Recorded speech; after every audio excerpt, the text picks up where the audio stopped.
मैं doctor D N. Banjare, assistant professor, government MMR PG college Champa. आज आपको सामाजिक सुधार आंदोलन राजा राम मोहन राय के द्वारा ब्रह्म समाज की स्थापना के बारे में बताएंगे। जैसे कि आपको मालूम है कि भारत में 19वीं शताब्दी में एक ऐसी नवीन चेतना का उदय हुआ जिसने देश के सामाजिक, धार्मिक, आर्थिक एवं राजनीतिक जीवन को अत्यधिक प्रभावित किया। इसी नवचेतना को नव जागरण कहा जाता है। अंग्रेजी में रेनेसां के नाम से जाना जाता है, जिसका अर्थ विद्या, कला, ज्ञान, विज्ञान, साहित्य, भाषाओं के विकास से लगाया जाता है। इसी प्रकार हमारे भारत में प्राचीन जो हिंदू धर्म में व्याप्त बुराई थे, उन बुराइयों को दूर करने के लिए विभिन्न सामाजिक सुधार आंदोलन चलाए गए। ये सामाजिक सुधार आंदोलन से देश व समाज सुधार आंदोलन की लहर इस समय उठने लगी। ये आगे चल करके सामाजिक राजनीतिक जीवन में क्रांतिकारी परिवर्तन लाए तथा उन्होंने शिक्षा, साहित्य, ज्ञान, विज्ञान के उन्नति के रास्ते खोल दिए गए।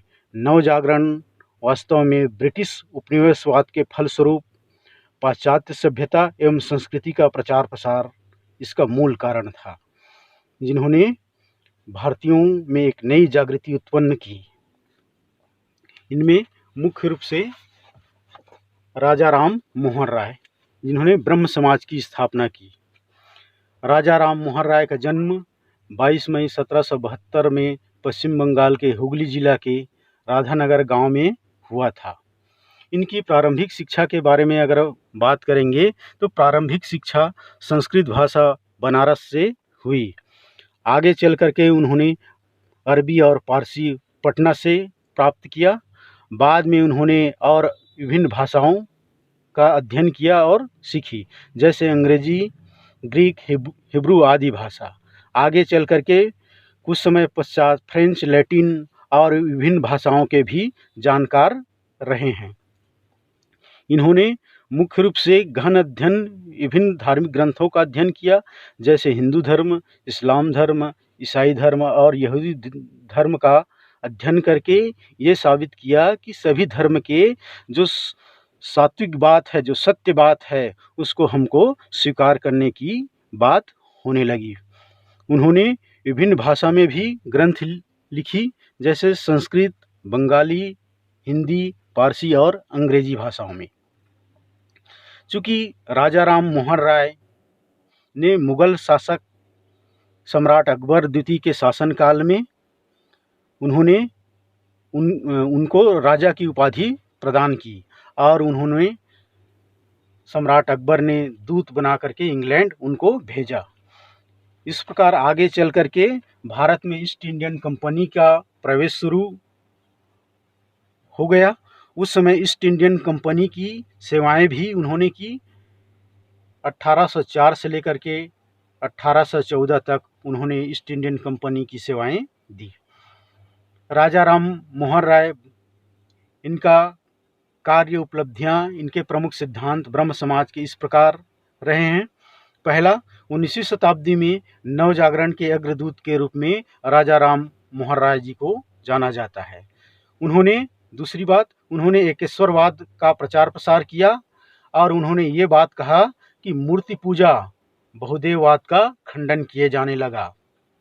सारे संसार में केवल एक ही ईश्वर है और एक ही ईश्वर के ही द्वारा समाज को सुधार लाया जा सकता है।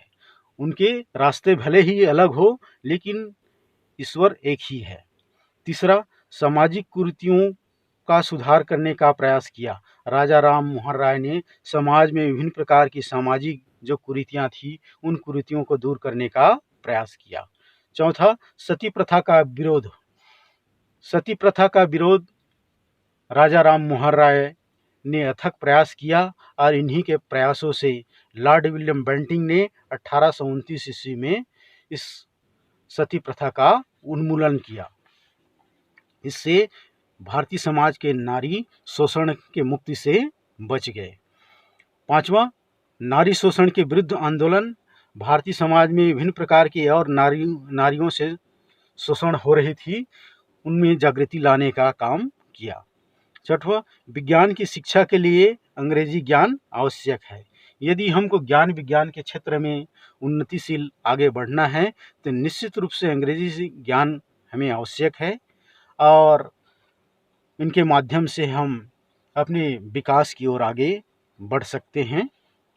सातवां, प्रेस की स्वतंत्रता का पक्षधर राजा राम मोहन राय चाहते थे कि व्यक्ति की व्यक्तित्व की स्वतंत्रता का हनन नहीं होना चाहिए और व्यक्ति को अपने अभिव्यक्ति का माध्यम जो है वो प्रेस के माध्यम से अपनी बातों को सामने रख सकता है। आठवां, हिंदू धर्म की बुराइयों को दूर करने के लिए कार्य किया।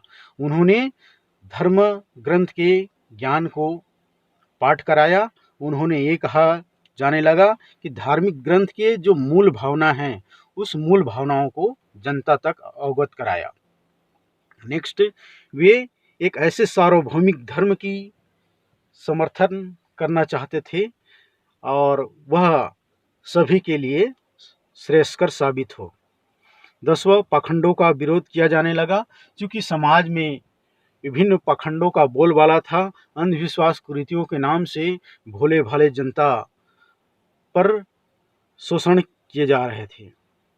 11वां, आधुनिक बंगाल गद्य के जनक राजा राम मोहन राय जी को माना जाता है। इन्हीं के फलस्वरूप सुभाष चंद्र बोस ने उन्होंने युगदूत कहा। राजा राम मोहन राय जी का अंतिम समय 1833 ईस्वी में ब्रिटेन के ब्रिस्टले में इनका निधन हो गया, जहां इनकी समाधि बनी हुई है। ब्रह्म समाज भारत का एक सामाजिक धार्मिक आंदोलन था। इस प्रकार हम निष्कर्ष रूप में फिर से आपको बता रहे हैं। भारतीय समाज में व्याप्त बुराइयों को दूर करने का कार्य किया गया। ब्रह्म समाज ने बंगाल में पुनर्जागरण को काफ़ी प्रभावित किया। इनके प्रवर्तक राजा राम मोहन राय जी रहे हैं। ये महान सामाजिक सुधारकों में से एक था। ब्रह्म समाज की स्थापना राजा राम मोहन राय ने 20 अगस्त 1828 को कलकत्ता में की। इनके प्रथम सचिव ताराचंद चक्रवर्ती जी रहे हैं। ब्रह्म समाज के प्रमुख उद्देश्य हिंदू समाज में व्याप्त बुराइयों को दूर करना, सती प्रथा, बहुविवाह, वेश्यागमन, जाति विवाह, अंतर स्पृश्यता, छुआछूत इत्यादि का निवारण करना ब्रह्म समाज का मुख्य उद्देश्य है।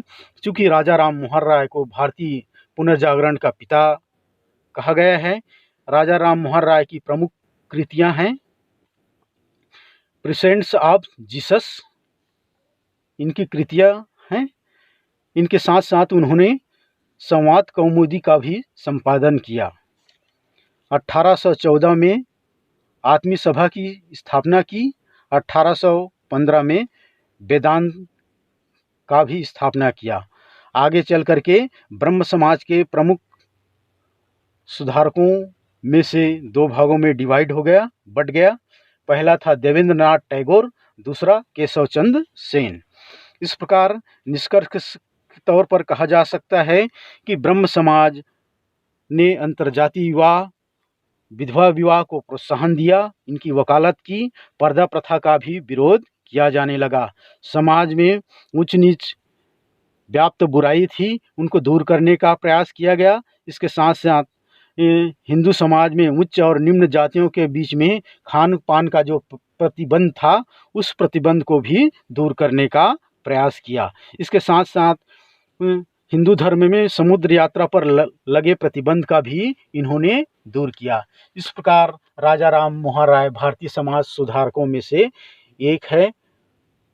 उनकी देन हमारे समाज को एक नई दिशा देना ही इनका मुख्य कार्य था। धन्यवाद।